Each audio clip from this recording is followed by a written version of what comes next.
This week, we're talking about fake oracle decision-making. The Satisfied AF podcast is the place to learn how to create a life and career that's wildly delicious. Want a steamier sex life? We've got you. Want a more satisfying career? We'll cover that too. And you can be sure we'll spend lots of time talking about how to build connected, fun relationships that can handle life's ups and downs. No matter what goals you're working on, this show will help you create a one-of-a-kind life that's just right for you. Join me, life and career coach Corey Lynn, and each week I'll give you lots of practical tips, tools, and proven strategies to help you create all the satisfaction your heart desires. Hello, hello, hello. Happy Wednesday. I hope you're having a glorious day. I'm having a really nice day, even though right now, today in Sacramento, there is so much pollen in the air. It looked a little bit like snow and made it quite hard to breathe when I took my walk, and even like walking across a parking lot to get to the grocery store, because I did a little weekday grocery shopping earlier, and it was pretty intense, but I'm still managing to have a delightful day, and I hope you are too. Okay, we have a really cool topic this week. So recently I was coaching a client of mine about a decision she's struggling to make, or she was struggling to make before we used this tool. So the decision was whether or not she wants to have children. And I know some people know right away that yes, they want to have children. Some people are like, definitely not. But a lot of people aren't sure. And even if you're sure about that, there's so many other things that people feel confused about or ambivalent, or they really kind of struggle to come to a decision or to know what the quote unquote right decision is. And as I was coaching this client, I kind of came up with this idea. And what it was is it's kind of like if you want to have takeout for dinner and you're not sure where you want to have takeout from, you come up with a few choices. But then if you say like Thai, Indian, or Mexican food, and if your partner says Mexican, that might be the exact moment at which you're like, no, I really wanted Thai. But like right up until they said Mexican, you like weren't sure which one you wanted maybe.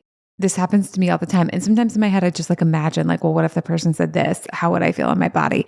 And I've used this to make decisions a ton, but I hadn't used it quite like that on a coaching call. So basically what I did is I said like, we're going to pretend we're doing a coin toss. I didn't actually have a coin. So I wrote down like a side of the coin, right? Between heads and tails, I wrote one down, and I asked the client after I'd written it down, I said like, what's heads? What's tails? Right? And then I told her what the coin flip answer was. And I kind of asked her how she felt in her body and like what her immediate response to that was.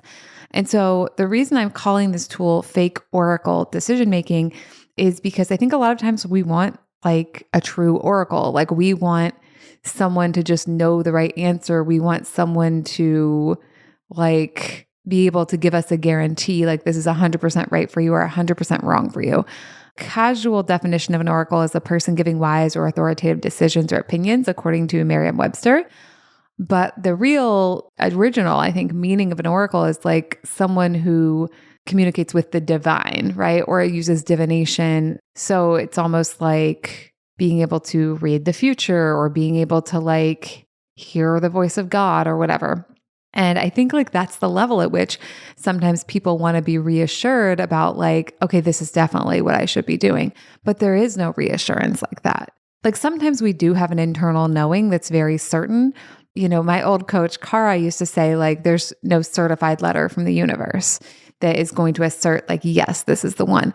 So instead of it being like, oh, we're going to consult the oracle, right? I called it fake oracle decision-making because the whole point is that it's not an oracle. It's like we're using the idea that like there could be a right answer that we're being delivered, not so we can go with whatever that answer is on that coin toss or by like taking a survey of other people.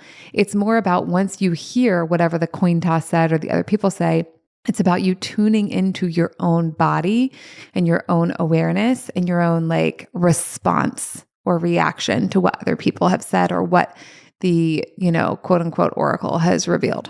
Basically, fake oracle decision-making is a way to know your own mind from a different angle than the angle that you normally come into contact with yourself with. Because if you're just sitting around thinking like, what should I do? I have to decide, like that's the direction you're used to coming from. But if you go through this like side door of like, well, in the heads or tails, I said tails meant, not having children. I said heads meant having children and I got tails. What's my immediate reaction to that? Do I feel like, relief? Do I feel like excitement? Like, ooh, that's what I wanted anyway.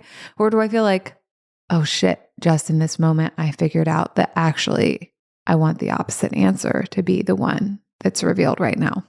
So that's how fake oracle decision making came to exist as a coaching tool. And spoiler alert, if you want to catch up with my client that I developed this tool with, I actually just recorded a podcast with her and it's coming out in a few weeks. So her name's Kelsey and she gave me permission to tell you that. And so Kelsey and I are going to talk you through like what it was like for her in that moment of like hearing that fake oracle and what that allowed her to do. And spoiler alert, it was really helpful to her and it helped her see the decision in a different way that really allowed her to move forward. And then we also are going to coach live a little bit on that podcast. So if you've been like wondering like what even happens on a coaching call, like what is coaching actually, you're going to get a sneak peek behind the scenes in that episode of what it's actually like to work with me. And so Kelsey and I will talk through like what happened in the original session, and then we do a little coaching. So that'll give you multiple views of what that can be like. But that being said, you don't have to wait until then to use fake oracle decision making to help you move from overwhelm or uncertainty to clarity and relief. So let's talk through how you could use fake oracle decision making yourself.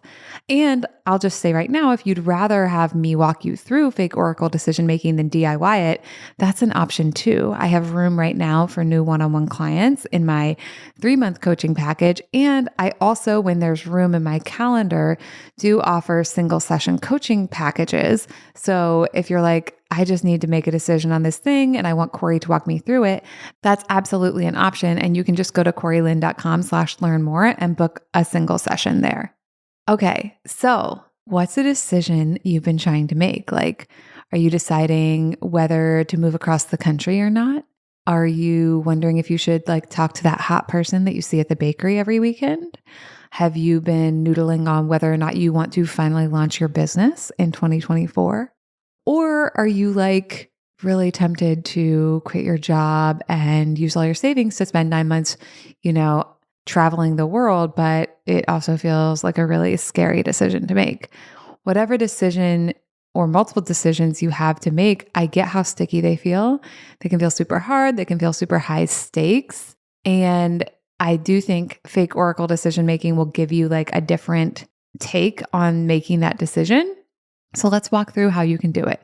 So there's a few different ways. Like I like the coin toss method.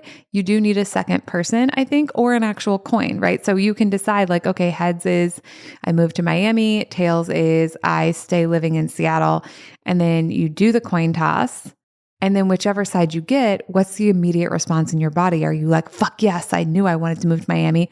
Or are you like, oh shit, I actually, now that like, that's like the fake oracle I've gotten, I'm like, never mind.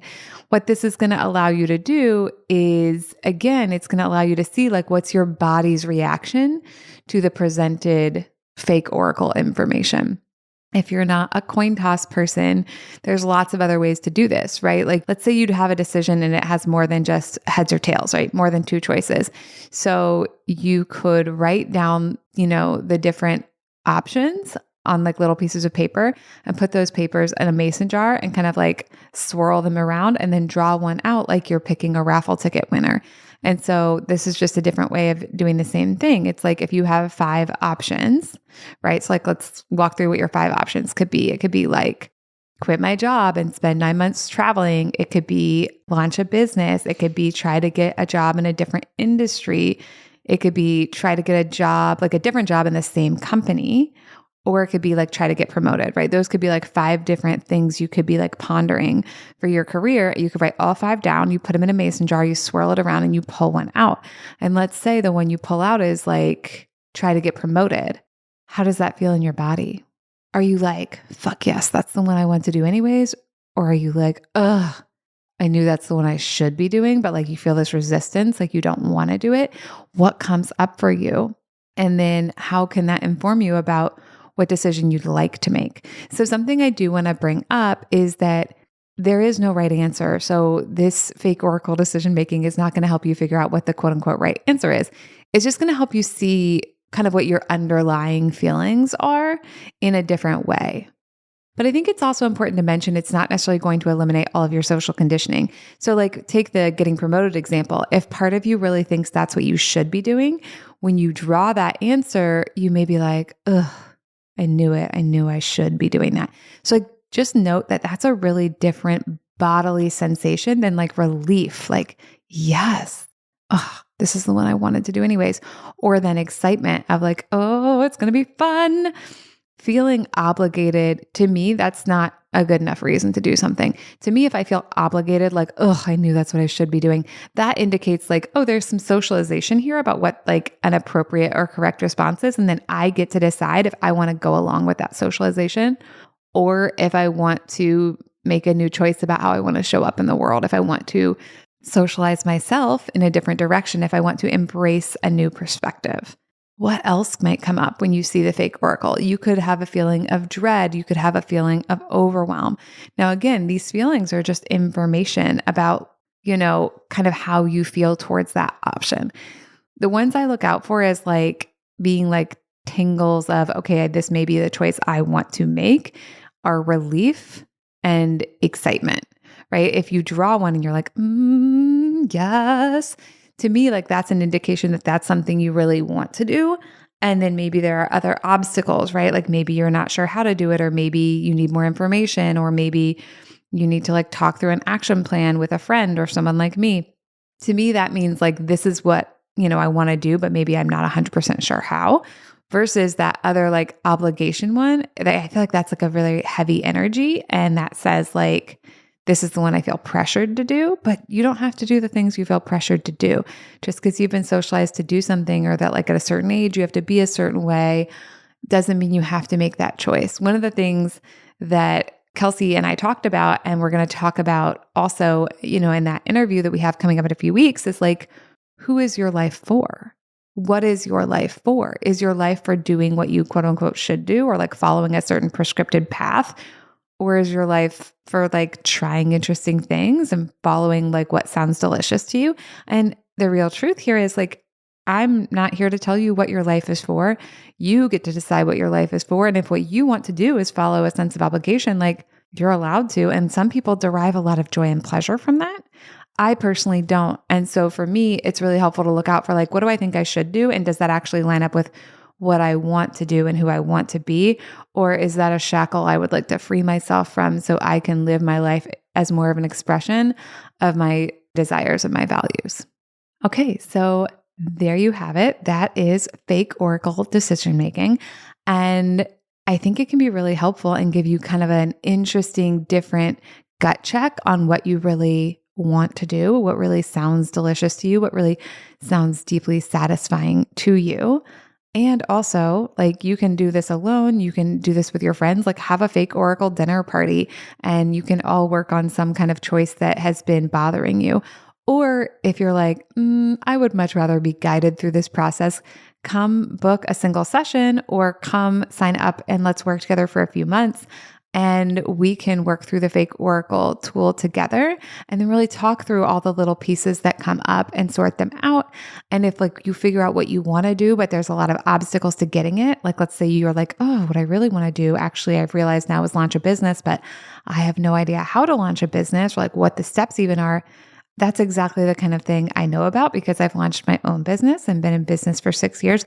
Not that I know everything, but I do know a lot of stuff about, building and running a business. And I can share everything I know with you when we work together.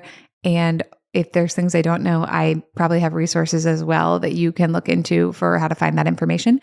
And also, if you want a little taster of what my business knowledge is like, I am doing a business Ask Me Anything call which I named Biz Curious. Yes, that's a bisexuality pun. And it's happening tomorrow, actually, May 9th at 2:30 p.m. Pacific time. And you can also go to corylyn.com/learn more to sign up for that. It's going to be super fun and also really helpful if you are starting a business, if you already have a business, if you want to grow your business. I've been in business for nearly 6 years. In that time, I've created nearly $1 million in revenue. And I've also supported lots of other entrepreneurs from just starting out to 6 figures to even 7 and multiple 7 figures. So I don't know everything, but I do know a lot of stuff. And I would love to share that knowledge with you, either on the Biz Curious call, on a one-off session, or in a 3-month package together. That's what I have for y'all this week. Have a lovely week, and I will talk to you next time. Thank you for joining me for this week's episode of Satisfied AF. If you are ready to create a wildly delicious life and have way more fun than you ever thought possible, visit www.corylyn.com to see how I can help. See you next week.